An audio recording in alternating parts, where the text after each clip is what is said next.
ஆண்டவராகிய இயேசு கிறிஸ்து விலையேறப்பட்ட நாமத்தினாலே என் அன்பு சகோதர சகோதரிகளாக உங்கள் யாவருக்கும் என்னுடைய அன்பின் வாழ்த்துக்கள். எத்தனை நன்மைகள் எனக்கு செய்தீர், எப்படி நன்றி சொல்வேன், நான் எப்படி நன்றி சொல்வேன். ஆம் பிரியமானவர்களே, ஆண்டவர் செய்த நன்மைகளுக்கு அளவே கிடையாது. கடந்த 27 ஆண்டுகளாக லைட் ஆஃப் த வேர்ல்ட் மினிஸ்ட்ரியை மகிமையாய் கிருபையாய் அற்புதமாய் நடத்தி தாங்கி வந்தார். இதுக்கு பிரதானது என்னன்னு தெரியுங்களா? ஆண்டவருடைய கிருபை.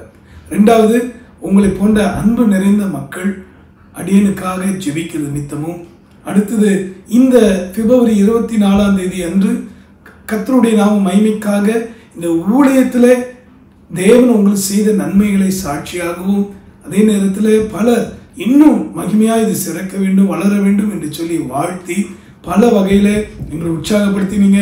உங்கள் யாவருக்கும் இயேசு கிறிஸ்துவின் நாமத்தினாலே ஒரு விஷயமாக என் அன்பின் நன்றிகளை வாழ்த்துக்களை நான் தெரிவித்துக் கொள்கிறேன். இப்பொழுதும் கூட தேவநாம மகிமைக்காக ஏசாயாவின் புஸ்தகத்தில் 60ஆம் அதிகாரம் 1 வசனத்தை வாசிக்க கேட்போமா? From the book of Isaiah chapter 60 verse 1. எழும்பி பிரகாசி, உன் ஒளி வந்தது, கர்த்தருடைய மகிமை உன்மேல் உதித்தது. இந்த 27 ஆண்டுகளும் இனி எத்தனை ஆண்டுகள் ஆனாலும் சரி, அவருடைய வருகை வர வரைக்கும் தேவனுடைய கிருபையினாலும் உங்கள் போன்ற அருமையான மக்களுடைய ஜபத்தினாலும், இதுதான் ரொம்ப மெயின் திங்குங்க. ஏன்னா எழும்பி பிரகாசி உன் ஒளி வந்தது. எவ்வளோ வகையில் எழும்பி பிரகாசிக்க கூடாதபடி பல தடைகள் போராட்டங்களை சத்துரு தந்திரமாய் கொண்டு வந்தாலும், நான் மாத்திரமில்லை, எங்கள் குடும்பத்தார் மாத்திரமில்லை, இந்த ஊழியத்தினால நன்மை பெற்று சுகமடைந்து நன்றியுள்ள இதயத்தோடு கனப்படுத்துகிற எல்லாரும், இந்த ஊழியத்துக்காக ஜெபித்தவர்கள், இனிமேலும் ஜெபிப்பேன்னு தீர்மானம் எடுக்கிறீங்களே, நீங்கள் எல்லாரும் எங்கள் குடும்பத்தில் ஒருத்தர் தான். அங்கே உங்கள் எல்லாருக்கும் நான் நன்றி சொல்லுகிறேன். நாங்கள் இன்னும் தேவ கிருபையினால எழும்பி பிரகாசிக்க போகிறோம். இன்னும் வசனமேங்கிற ஒளி, வல்லமைங்கிற ஒளி, இன்னும் கர்த்தருடைய வழி நடத்தலைங்கிற அந்த திவ்ய ஆசீர்வாதங்கள் இன்னும் எழும்பி வர போகிறதுல சந்தேகம் இல்லை. ஏன்னா இந்த ஊழியத்தில் நிறைந்திருக்கிற தரிசனங்கள் என்ன தெரியுமா? அதே ஏசாயா 60ஆம் அதிகாரத்தில் 2ஆம் வசனத்தை வாசிக்கும் போது நாம் தெரிந்து கொள்ளலாம்.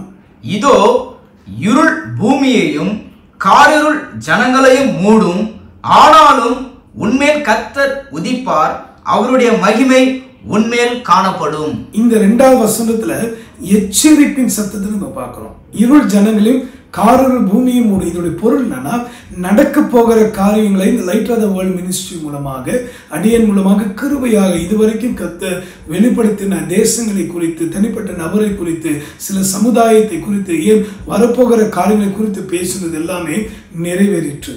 என்ன நிறைவேறிற்று? இருள் வரும், காரிருள் வரும், ஆனாலும் கர்த்தர் உன்னை உதிப்பார். அதோடைய பொருள் என்னன்னா, ஒரு பக்கம் அழிவு வரும் என்பதை ஆண்டு எச்சரித்தாலும் அதிலிருந்து தப்பித்துக் கொள்ளக்கூடிய வழியை கர்த்தர் இந்த ஊழியத்தின் மூலமாய் கட்டளையிடுகிறார். அதனால தான் சொல்றேன், வரப்போகிற நியாய தீர்ப்பு நாளை குறித்து அவர் எச்சரித்து உணர்த்தினாலும் அதிலிருந்து எப்படி தப்பித்துக் கொள்ளலாம்? இயேசு கிறிஸ்துவின் ரத்தத்தின் மூலமாய், இயேசுவின் வார்த்தை மூலமாய், பரிசுத்தாவின் வல்லமையின் மூலமாய், ஆண்டவருடைய வார்த்தை கீழ்ப்படுகிறது மூலமாய் இன்று பல காரியங்களை கர்த்தர் அவன் மேல் மகிமை உதிக்கப்படும். இன்னைக்கு உலக ரீதியான பொருளாசை, மண்ணாசை போன்ற இருள் மூட வந்து பார்த்திலும் அதன் மத்தியில் கர்த்தர் எப்படி இருக்காரு?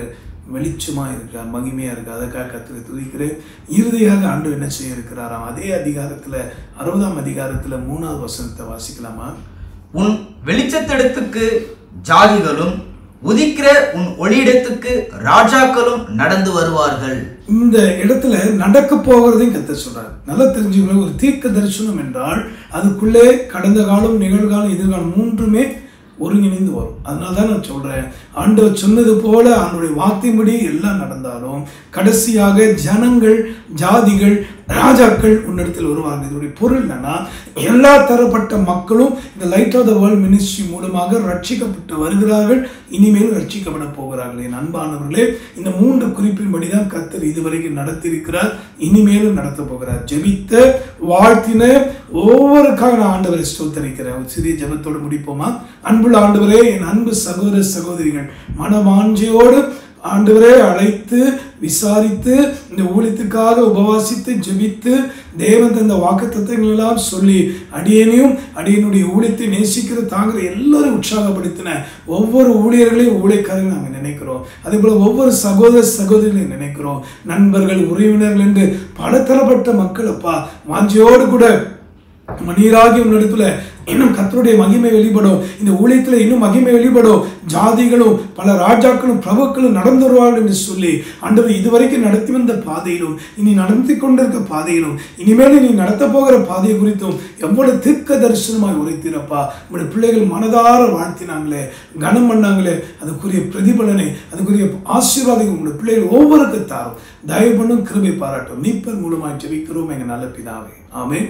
அன்பானவர்களே, நீங்கள் காண்பித்த அன்பையும் நீங்கள் விசாரித்த விசாரிப்பையும் கர்த்தர் நினைவு கூறுவார். நீங்கள் வாழ்த்தி அனுப்பின ஒவ்வொரு செய்திகளுக்குரிய பலனை கர்த்தர் உங்கள் மேலும் உங்கள் சந்ததி மேலும் நிச்சயமாய் பலன் அளிப்பார். God bless you.